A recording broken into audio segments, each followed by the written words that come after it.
Hello, good evening. My name is Jessica James, and I am a secondary education language arts major. I'll be doing a presentation on Hope is a Thing with Feathers by Emily Dickinson. Emily Elizabeth Dickinson was born in Amherst, Massachusetts on December 10th, 1830 to Edward and Emily Necross Dickinson. At the time of her birth, Emily's father was an ambitious young lawyer. Educated at Amherst and Yale, he returned to his hometown and joined law practice of his father, Samuel Fowler Dickinson. Emily's father was very well known at Amherst, and he created a solid foundation on his belief in education and building a life for himself. Emily was sent to Amherst Academy. She fell in love with studying, and she went to Amherst College, where she studied multiple subjects.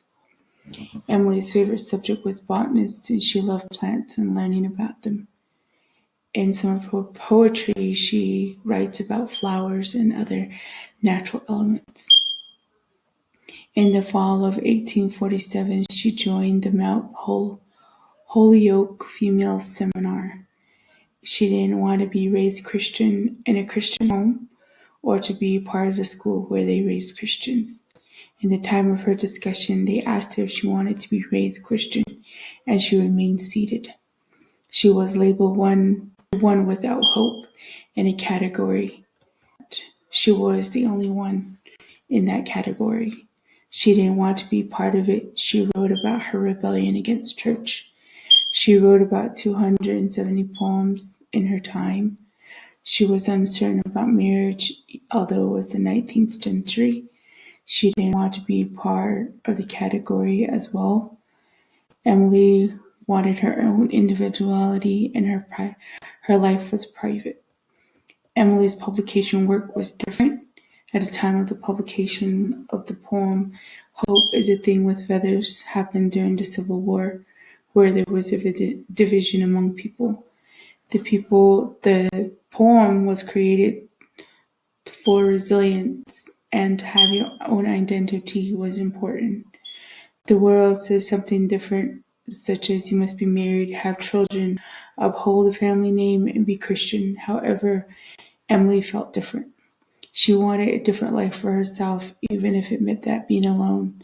And also, she had hope, and she lived a long, resilient life.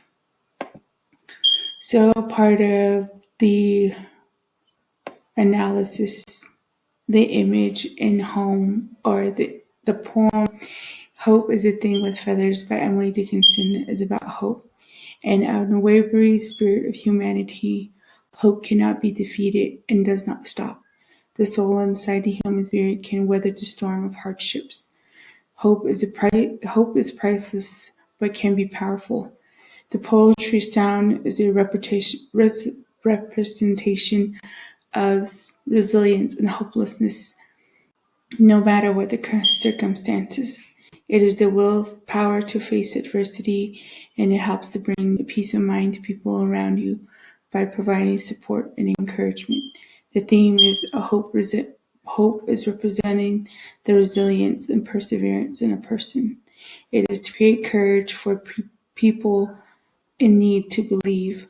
Hope is a constant gift of life and is a constant companion. Hope is like a bird, and a bird will sing a song no matter the interpreting spirit of a person. You cannot stop the spirit in a person. The narrator of the poem is the author, Emily Dickinson. She is addressing anyone who is in need of hope. Emily's background was not easy because she struggled with her identity. She did not want to convert to Christianity, and she wanted to stand alone. One of her friends wrote, according to a source that I found, it's Cork 2016. In some instances, her poetry was self-expression of her own outward view on her own life. She spent most of her time at her house in Amherst, Massachusetts, where she wanted to be alone in her writing. She did not want to be like everyone else around her. She started writing, and she started to write about nature. At the time, Emily thought that women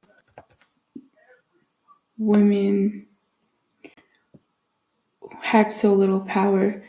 The poem was to give herself hope because it was a time where love and faith was a way of life for women, and she wanted to stand alone on her beliefs. The main subject of the poem is to bring hope to people. Hope dwells in a human spirit, the wordless tune that always plays as long as you have hope. The hope is a bird and is going against the wind, and the power is to fly against all odds. A bird will sing in different places no matter where. Their natural instincts will allow them to adapt to survive. The poem expresses hope exists in all things are possible. Hope is a beacon of our existence, and to be compassionate to ourselves, to come from different aspects of life, and sometimes we just need an extra push to survive. Sometimes we lose hope in ourselves and we feel defeat in life, but just by reading a simple poem could make a difference. Hope is a thing with feathers and as an abstracted metaphor because hope is a bird. It's a perching in the soul and singing in tune. It's the personification in the poem, and the hope is the bird. It is given to human-like qualities. A bird will sing a tune without words and never stop. The song of the voice of encouragement, creating a metaphor of perseverance and autism, optimism. Sorry, the personification, the sweetest in the gale is heard, is when the singing happens in the storm. The vivid imagery, hearing the sweetest tune, and the storm is calming to the soul, and enduring weather the storm. Although the bat, the little bird, creates a human-like qualities, personifying that we all go through embarrassment when we're faced with tough times. Resilient is the warmth to our soul. The symbolism in we heard in the chilliest of the lands and the strongest in the sea is the hardship is paralleling the resilience of hope in despairing times. Life is full of hardships and adversity, and hope is empowering no under any circumstances. Hope will give you the will to face your problems head on. The imagery and yet never extremity is difficult times, but it asks a crumb of me implies nothing less than believing in hope, overcoming, but because just like the biblical reference, the seed is something so small can be a leap of faith. About Emily Dickinson's poem is about hope is the crumb. The tune and the mood that it conveys is the mood of the poem is positive and encouraging. Hope is the bird that emphasizes the ability to endure different obstacles in life. The persistent song that represents the conveying ideas that hope never fades. It's a consistent reminder that hope provides encouragement and continues to prevail in difficult times.